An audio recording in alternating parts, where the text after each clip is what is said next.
Okay, this is the first of 3 videos to explain cash flow statements at ordinary level. And the first thing we're going to start with is just looking at, I suppose, when cash flow statements come up at ordinary level. And the difference between ordinary level and higher level here is that cash flow statements come up every single year at ordinary level, and they always come up as a 100-mark question, and it can be either question 6 or 7, but always 100-mark. But even though they're a 100-mark question, the stuff that you're asked to do is slightly easier than a 60-mark higher level question. So same type of thing as a 60-mark higher level question, but maybe slightly easier. So you're still asked to create 2 reconciliation statements and a cash flow statement, but even if we just look first of all, I suppose, at the you are required to part of this is the 2010 ordinary level question 6, or question 7 rather. It says, first of all, at higher level you'd just be asked to prepare a cash flow statement and the requisite reconciliation statements, but at ordinary level they change that into 3 separate parts, and they give you pretty much the heading or the title of each of the reconciliation statements in Part A and Part C, and in Part B they give you the headings for the cash flow statement, so that makes it a little bit easier.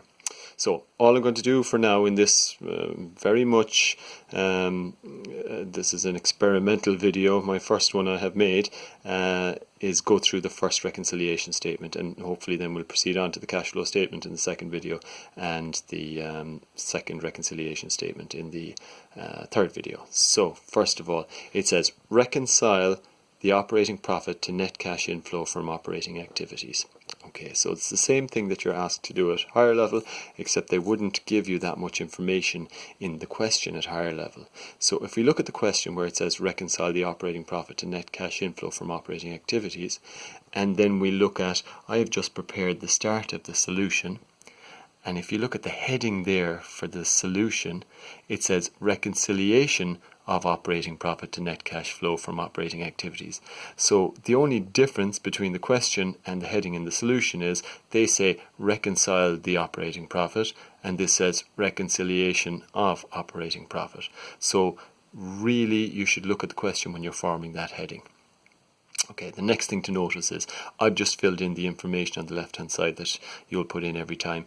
This is as much as comes up at ordinary level.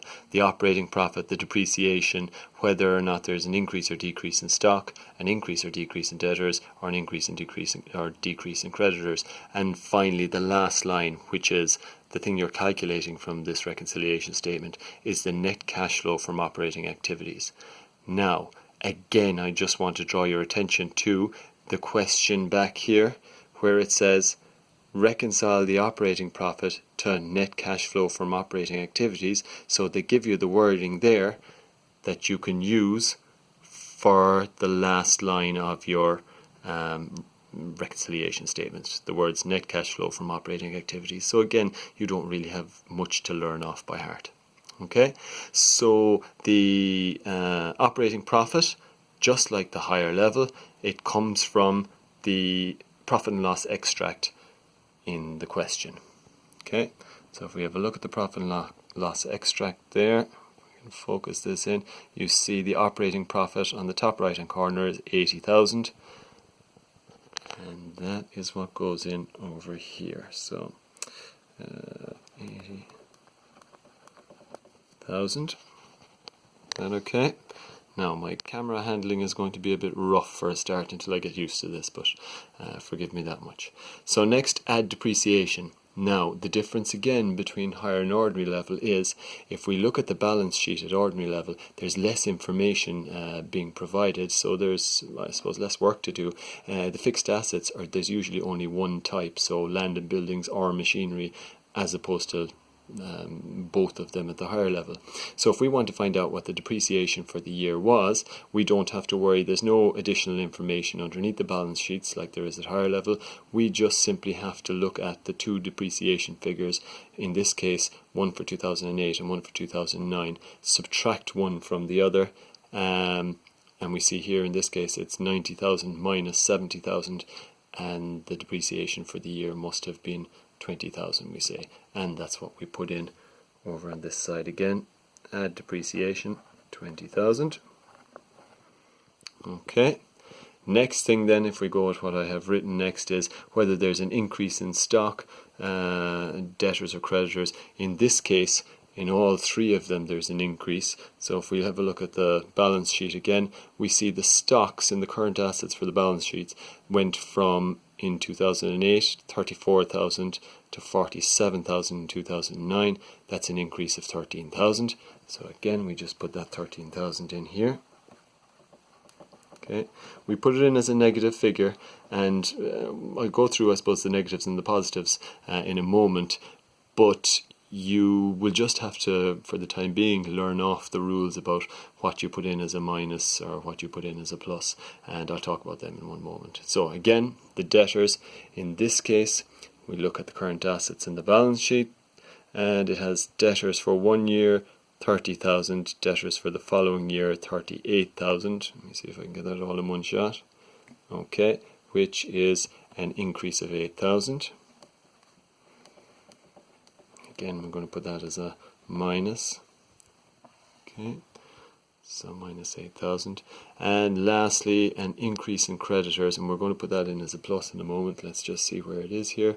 In the liability section, or the less creditors amounts falling due within 1 year, our creditors went from 55,000 up to 62,000, which is an increase of 7,000.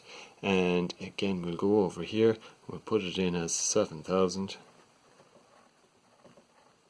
A plus, and then we just total all of those things. So plus 80, plus 20, minus 13, minus 8, plus 7, and our total for that should be plus 86,000.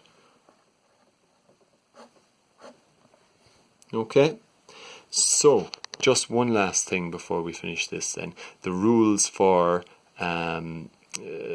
whether you add or subtract increases or decreases in this particular reconciliation statement is you always add the depreciation, you subtract if there's an increase in stock, add if there's a decrease in stock, you subtract if there's an increase in debtors, add if there's a decrease in debtors, and you add if there's an increase in creditors and subtract if there's a decrease in creditors. So I know you have those rules already from the higher level, but just in case, make sure you write them down somewhere and learn them off by heart, essentially. And I'll be back in a few moments with the next part of this question. Thanks.